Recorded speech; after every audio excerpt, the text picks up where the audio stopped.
Wait a minute. Have you heard the strange tales of the Whistler?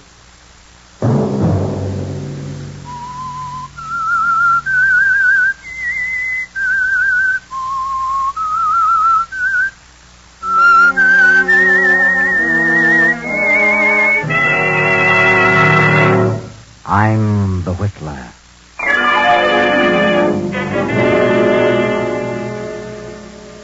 I refuse to accept the responsibility of the failure of our marriage. I know who caused it, and I know who she is. I refuse to give you up to her. And so, I have made a decision. Another Sunday night, and again, CBS presents The Whistler.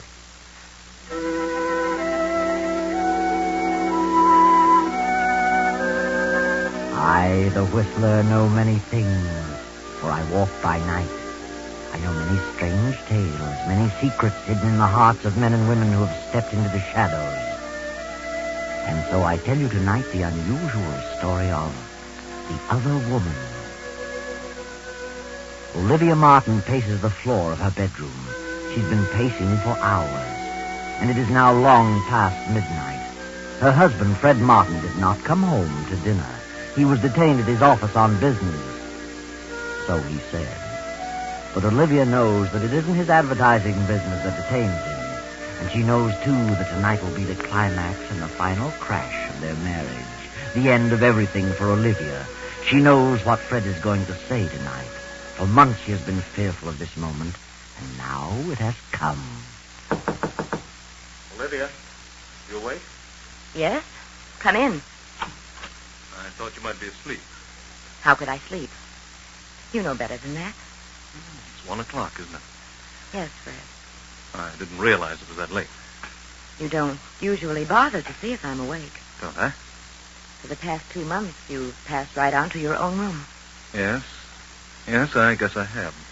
Get your business settled? Yes. Yes, I had quite a bit to attend to. Have dinner at the club? Oh, yes, at the club. Then why didn't you answer my call? I had you paged. They said you hadn't been there this evening. Oh? Perhaps I hadn't arrived yet. Really? What did you want? I don't know. I don't remember now what I called you for. I see. Well, I think I'll turn in. Good night, Olivia. Why don't you say it? Say what? What you came here to say.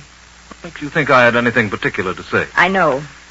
I don't know how, but I've known all evening you were planning to tell me something when you got in. Oh, that's nonsense. No, Fred.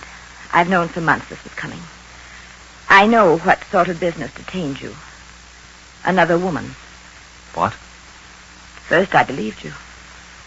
As the weeks passed and I realized you were growing colder, the whole thing became clear to me. Then I knew you were evading me, that you were lying about those business appointments at night. Go on. We've been married 10 years, Fred. I've done everything humanly possible to make our marriage a success. Have you? I think I have. At least I've tried. That's your opinion, Olivia. Why didn't you come right out and tell me about this woman at the very beginning? Why should I? Oh, Fred. Think over. I've tried not to believe it. Now, let's not have a scene, Olivia. Would you expect me to do laugh at all? No, not you, Olivia. Certainly not you. I suppose you'll say it's all my fault. I'm to blame for everything. Well, isn't that what you're trying to say? I haven't said anything. Then why don't you? Say something. Why do you beat about the bush? You came here to say something. Say it. Very well, since you put it that way, I will. I'm going out of town tomorrow on business. I'm sending my things to the club. When I return, I intend to live there. Fred. Wait a minute, Olivia. I haven't finished yet.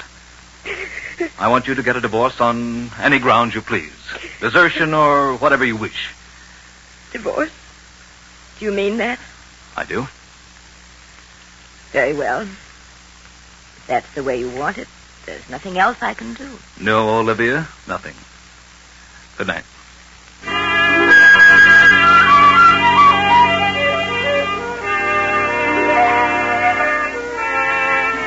So Olivia sobs herself to sleep. And when morning comes, she finds Fred gone and his things already sent to the club. All day she wanders aimlessly about the house like a lost soul. Then as night falls and her loneliness increases, she is seized with a horrible feeling of hopelessness. A strange depression comes over her, and she She sits down at the desk and writes a note. Fred, the very thought of losing you, the thought of divorce, the thought of giving you up for another woman is more than I can bear. The shame, the disgrace, the scandal of it all would, I know, drive me insane. Regardless of what you may think, I refuse to accept the responsibility of the failure of our marriage. I know who caused it, and I know who she is. You'd never be happy with a woman of her type. You'd be throwing your life away. I refuse to give you up to her. And so, I have made a decision. Goodbye, Fred. Olivia.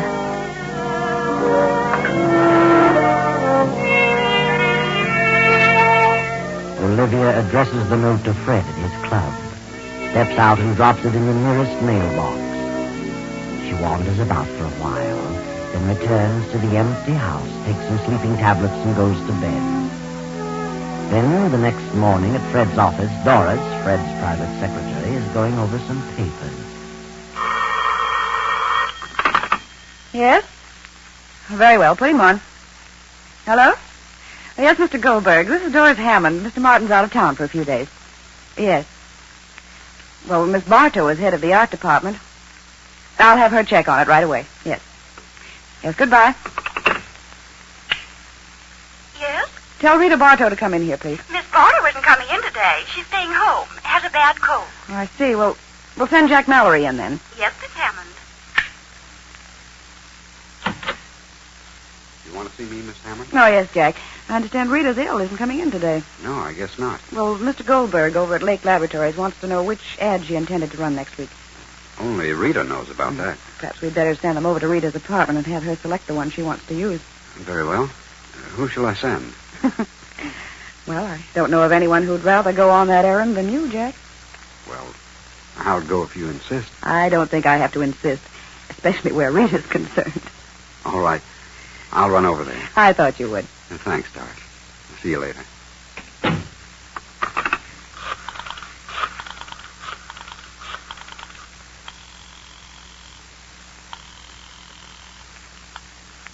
Hello? Rita, this is Doris Hammond. Yes, Doris. How do you feel? All fair. Good. Mr. Goldberg wants to know which ad you selected for next week. I'm sending Jack Mallory over with the layout. He should be there in a short while. Very well.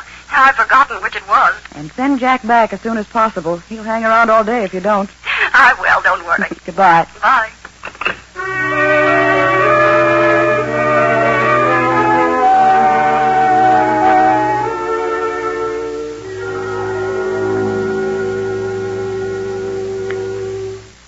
Hello, Rita. How do you feel? Oh, all right. Just didn't feel like coming to the office today. I thought you had a bad cold. No, not too bad. I'll be all right tomorrow. Mr. Goldberg wants you to select a layout for next week. Here they are. Which do you want? Well, I'd planned on this one. But I think you should make this section in red. Oh, I see. That's easy.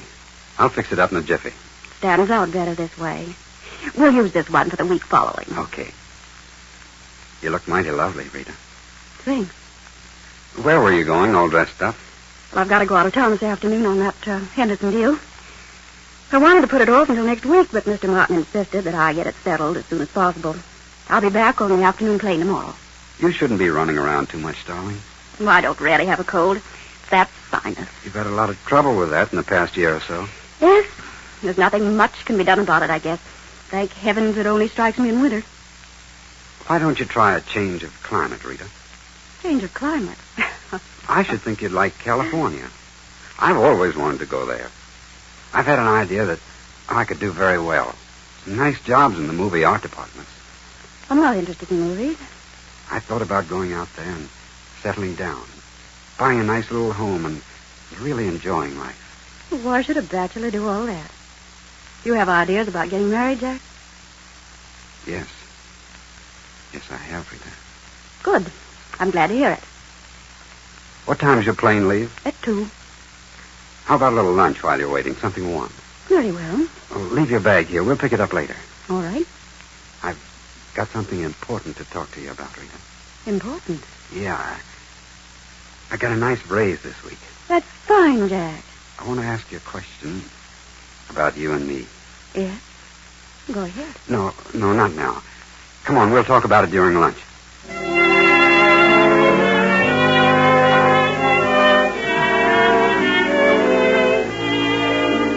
Meanwhile, Olivia Martin, having made a decision and formulated a plan, visits her husband's office and calls on Doris, the secretary. Good afternoon, Miss Hammond. How do you do, Mrs. Martin? I was just going out to lunch. Would you join me? I'm sorry, Miss Hammond. I'm afraid I haven't time. I'm in rather a hurry. I have a number of things to do this afternoon. Can I help you? I suppose you're quite busy yourself. Yes, my work is always doubled when Fred leaves town. Fred? Yes, Mr. Martin. Oh, my husband. I suppose it does seem strange for an employee to call him Fred. But for some reason I've gotten into the habit and can't seem to break it. He doesn't seem to mind, however. That's so. I can imagine he wouldn't. After all, you're like one of the family, aren't you, Miss Hammond? Yes, I've been here for 2 years. You've been Fred's private secretary for how long now? Almost a year. It doesn't seem that long. Pleasant work, isn't it? Most interesting. You've no idea how absorbing this business can be, Mrs. Martin. Well, I realize it must have a certain amount of extremely interesting moments. You should come around more often, Mrs. Martin. How right you are. Things might have been different. Different? Yes. I mean, if I had taken an active interest in the business, well, at times it gets rather dull waiting at home, especially on long evenings when your husband has to stay in town on business. Well, I suppose it is rather dull under those conditions. Yes. But I mustn't take up your time with personal problems. I want you to have a check drawn for me for $500. Very well, I'll attend to it at once. Have you heard from Fred since he left? No, I haven't. He phoned me this morning. You did? Yes.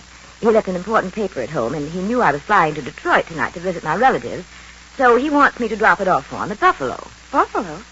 I thought he was in Boston. Yes, he was, but he had to rush over to Buffalo. Some unexpected business came up, and he says he needs you very badly. He wants me to come to Buffalo? Yes, I told him I'd notify you and bring you with me. I'll be leaving the airport about 5:30. Can you meet me there, or shall I pick you up here? Well, I'll meet you at the airport. I'll have to run home for a few minutes. Is there anything in particular he wants me to bring? No, nothing but the paper he left at home. Very well, I'll be at the airport around 5. Do you mind flying, Miss Hammond? No, not at all. That's good. My plane is a small cabin job. Might be a little bumpy, but I'm rather a good pilot. I'll see you at 5.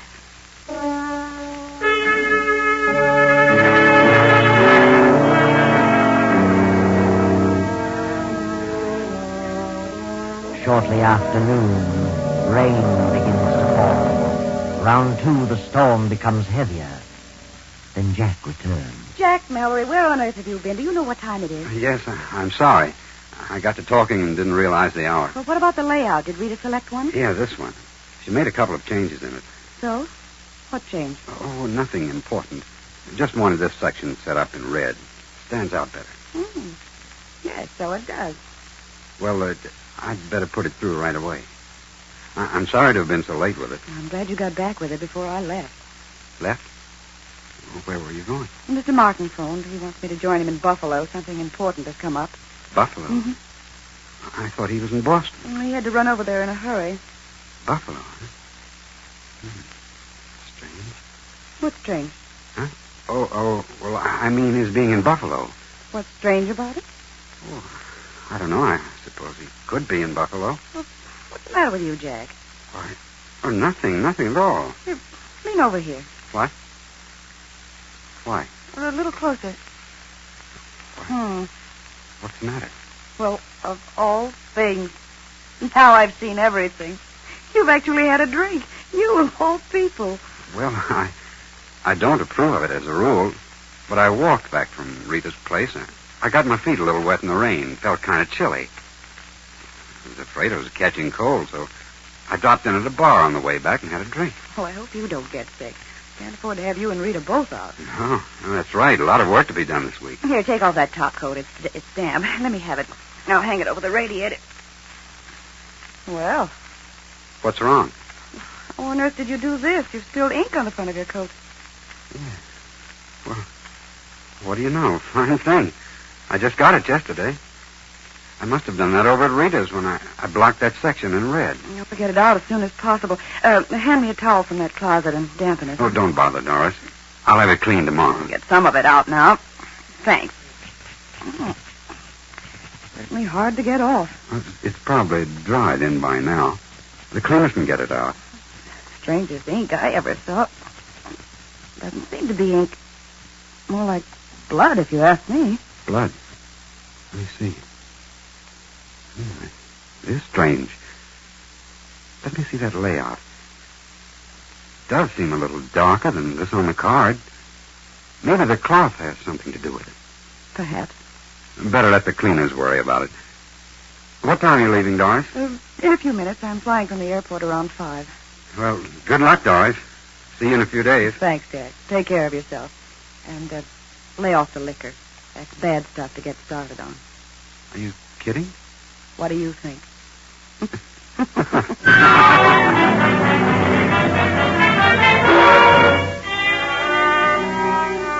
For a few brief moments, Doris stands staring after Jack as he passes through the door to the outer office. Then she picks up the towel, studies it for a moment. Suddenly she tosses it into the desk drawer, leaves the office, and goes home. Then around 5, Doris meets Olivia at the airport. Oh, Mrs. Martin, do you think we should try it tonight? You mean you'd rather not go? Are you frightened? Oh, no, not exactly frightened, but... Well, the storm's passed. What's wrong? What? I don't really know. Nothing, I guess. Well, nothing to worry about. I've flown this plane in all kinds of weather. Yes, of course. Well, we're all set. Let's climb in. I wish I could have talked to Fred. I haven't the slightest idea what this is all about. You'll know what it's all about. In no time at all. What? We'll get there in a couple of hours. Don't worry.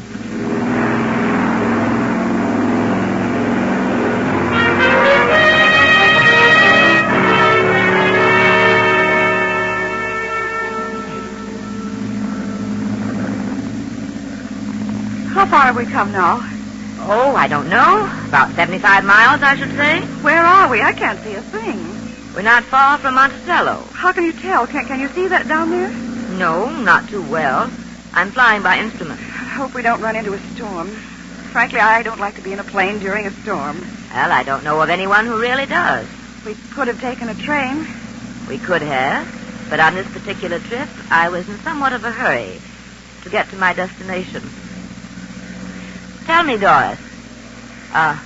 May I call you Doris? Well, of course. Aren't you just a bit upset over this trip? What do you mean? Just that. Do I seem upset? Yes, you do. Something playing on your mind? Yes. Yes, there is something bothering me. So, what is it? Is rather not safe. A guilty conscience? Guilty conscience? Isn't that what it is? What are you talking about? Are you looking forward to a nice visit in Buffalo? Why, I don't know. I don't consider it a visit. It's part of my job. And a very pleasant job, too. I'm sure you'll miss the job and its attendant interests. Working late at night, several nights a week with Fred. What do you mean by that? Why should I lose my job? Your job isn't all you're going to lose. Do you know what you're saying? Yes, and you know what I'm talking about. You're crazy. Fred isn't in Buffalo. Where is he? I don't know. But wherever he is, you'll never see him again, you little cheat. Put this plane down and let me out. You're mad. I'm going to put it down, straight down on its nose. What? Fred won't think you're so attractive next time he sees you. No. No, you're out of your mind. You can't do this. You can't. You can't. Put that key back in the switch. I won't. You hear me? I won't. You must. Give me that key. Pull up. Those trees. Pull up.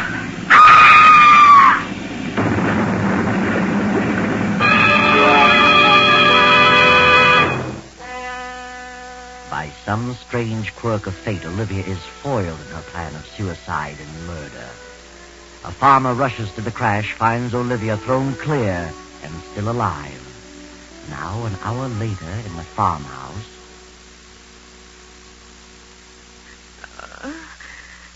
Well, how do you feel, ma'am?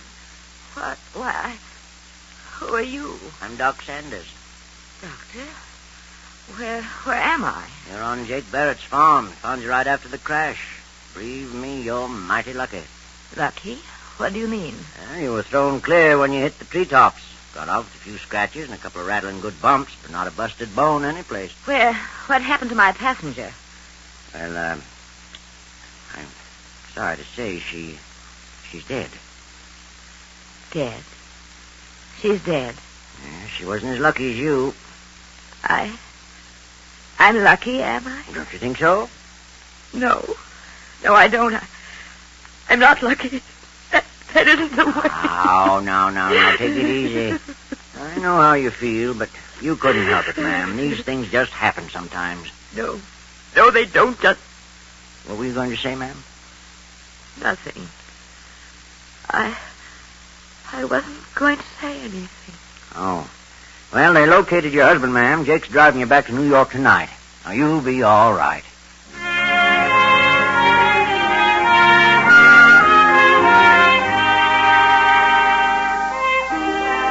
Well, Olivia, now you are on the spot. Your vicious plan was only partly successful. Now you've got to face Fred. And how are you going to explain the situation? How are you going to explain Doris's presence in your plane? Fred arrives in town, spends a few hours at his club. Then in the morning he visits Olivia. Hello, Olivia. Oh, Fred, it was terrible. Yes, I know. I'm very sorry, Olivia. I don't know what happened, but all of a sudden the motor cut off. I couldn't find a clear spot any place. I thought I saw a clearing, but it was more trees. And with no motor, I couldn't pull up. You were very fortunate. Yes, I suppose so. Where were you going? Why, well, after you left, I got to thinking things over, and I just couldn't remain another night in this house alone. So I decided to go to my sister's in Detroit for a while. Mm-hmm. Why did you fly? I don't know. I just wanted to get away as fast as possible. Wasn't it a rather bad night for flying? No, I've flown in worse weather. Storm had cleared. I see. I was never so shocked in my life. Oh, Fred, so sorry, so terribly sorry. No. Get over yourself. You couldn't help it. It was just one of those things. I know how you feel. Doris she was a lovely girl. It's a shame. Yes, she was young. Had everything to live for. I know how you must feel, Fred. Yes, I'll certainly miss her. Can you ever forgive me, Fred? Of course, Olivia. I never want to fly a plane again, never. Tell me, how did Doris happen to be with you? Where was she going? Well, she said she wanted to visit some friend in Buffalo. Asked me if I'd drop her off there. How did she know you were flying that way? Well, you see, I went to your office and told her I was going to Detroit and asked her to draw some money for me.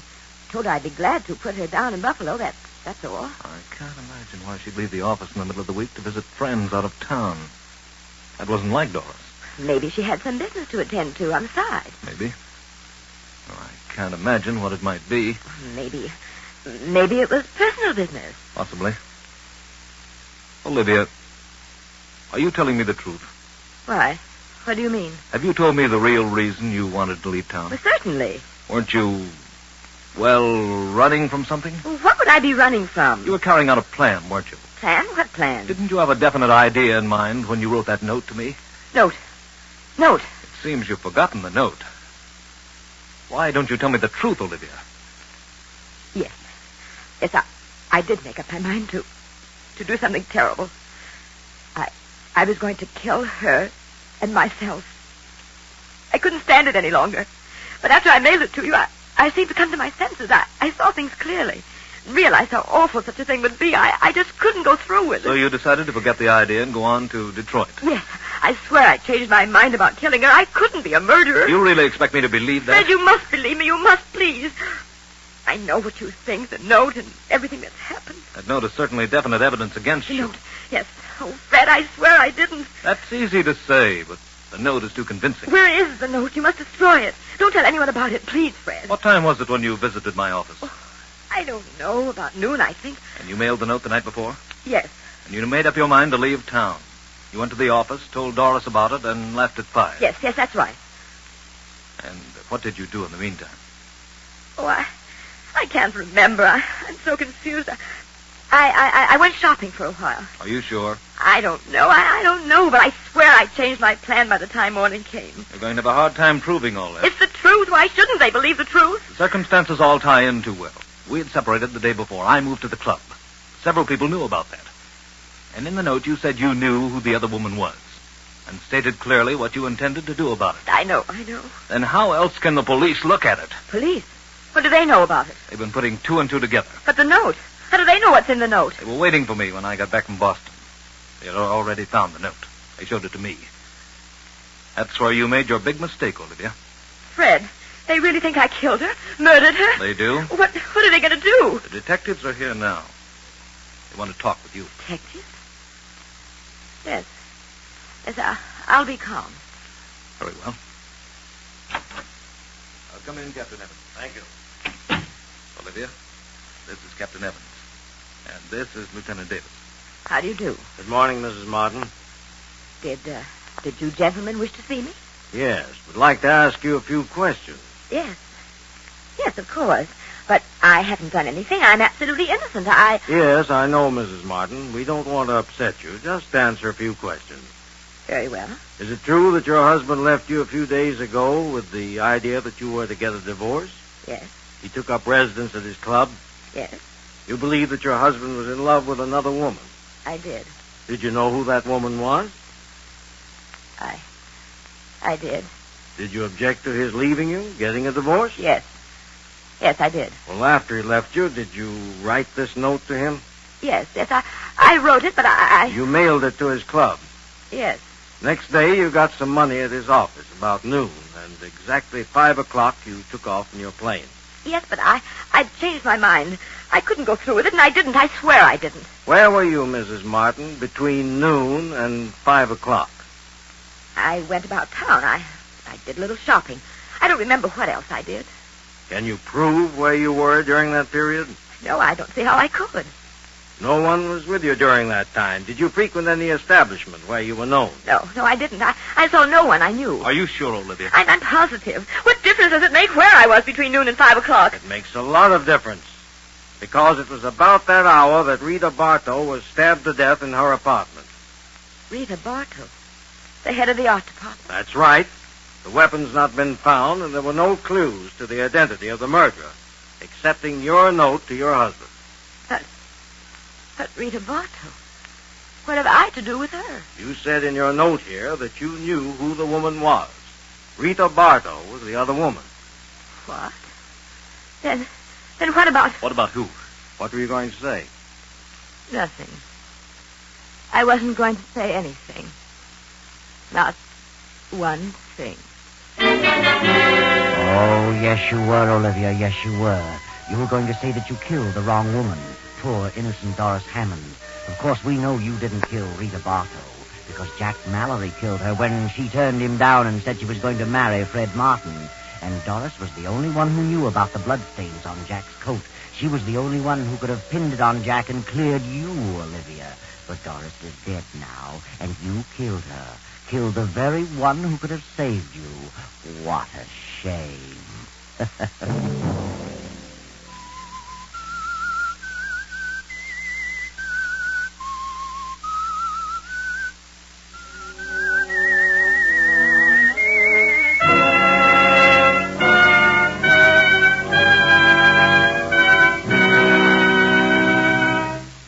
CBS has presented The Whistler.